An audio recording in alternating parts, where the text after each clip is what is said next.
जो शख्स आपकी स्क्रीन पर इस वक्त फूट फूट कर रो रहा है, उसकी आंखों से गिरते ये आंसू किसी बड़े हादसे या किसी बीमारी के नहीं हैं। ये आंसू उस खौफ के हैं जो उसने अपनों के बीच रहकर महसूस किया।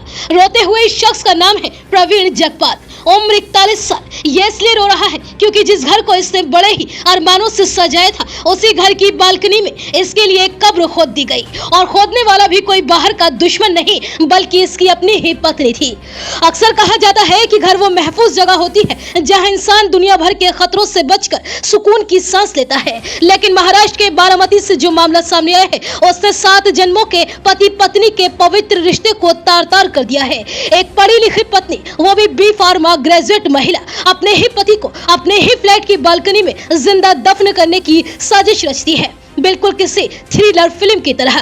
दरअसल यह खौफनाक दास्तान शुरू होती है बारामती की जामदार रोड पर स्थित इंद्रप्रस्थ सोसाइटी के फ्लैट नंबर 302 से। यहाँ रहने वाले प्रवीण जगपाल और उनकी पत्नी शर्मिला जगपाल की शादी को करीब 17 साल हो चुके हैं। दोनों के 2 बच्चे भी हैं। ऊपर से दिखने पर यह एक हंसता खेलता खुशहाल परिवार लगता है, लेकिन इस घर की 4 दीवारी के भीतर नफरत का एक ऐसा बारूद सुलग रहा था जो सीधे मौत के कुएं की तरफ जा रहा था। और आखिर खौफनाक साजिश की वजह क्या थी? पुलिस की पूछताछ में आरोपी पत्नी शर्मिला ने जो बयान दिया वो और ज्यादा चौंकाने वाला है। शर्मिला का आरोप था कि प्रवीण ने घर में उसकी हालत एक नौकरानी जैसी बना रखी थी। रो रो के तानों और घरेलू कलह से तंग आकर उसने तय कर लिया कि अब वो प्रवीण को हमेशा हमेशा के लिए अपने रास्ते से हटा देगी। और इसके लिए उसने बेहद शातिराना और कसाई जैसा तरीका चुना। शर्मिला को पेड़ पौधे लगाने का शौक है। इसी का बहाना बनाकर उसने अपने फ्लैट की गैलरी में ईंट और सीमेंट से एक बड़ा सा चौकोर बॉक्स यानी चैम्बर बनवाया। प्रवीण को लगा कि वहाँ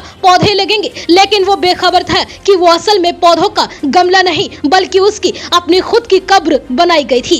1 अप्रैल 2026 की वो काली रात शर्मिला ने खाने में नींद की 4-5 गोलियां मिला दी। और जब प्रवीण अर्ध बेहोशी की हालत में आया तो उस पर क्रिकेट के बैट और बेल्ट से ताबड़तोड़ हमला किया गया। वो दर्द से चीखता रहा, रहम की भीख मांगता रहा, लेकिन पत्नी शर्मिला के सिर पर अब खून सवार हो चुका था। जब प्रवीण की आवाज बंद हो गई तो शर्मिला को लगा कि उसका काम तमाम हो चुका है और उसने प्रवीण को घसीटकर उस सीमेंट के चैम्बर में डाल दिया और ऊपर से भारी भरकम पत्थर की स्लैब से उसे सील करने की कोशिश करने लगी। लेकिन पत्थर की स्लैब काफी ज्यादा भारी थी, इसलिए उसने अगले दिन मजदूरों को इस काम को करने के लिए बुलाया। अब सोचिए, सीमेंट के बॉक्स के अंदर प्रवीण जिंदा था, उसकी सांसें चल रही थी और ऊपर से उसे सीमेंट से पैक किया जा रहा था। लेकिन तभी मजदूरों को उस बॉक्स के नीचे कपड़े और तकिए के बीच से एक इंसानी हाथ दिखाई दिया। मजदूर खौफ से कांप उठे और उन्होंने तुरंत पुलिस को इसकी जानकारी दी। मौत के मुंह से बाल बाल बचे पति प्रवीण जगपाल ने अब जो खुलासा किया है, उसने इस मामले में एक बेहद ही डरावना मोड़ ला दिया है।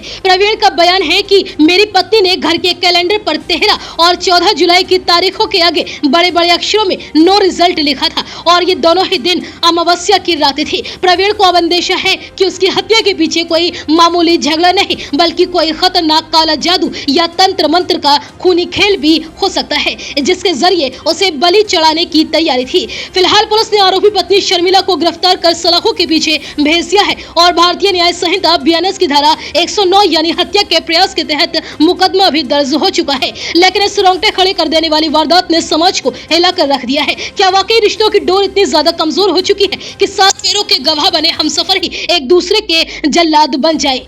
फिलहाल पुलिस इस खौफनाक राज के अब हर एक पन्ने को खंगालने में जुटी हुई है।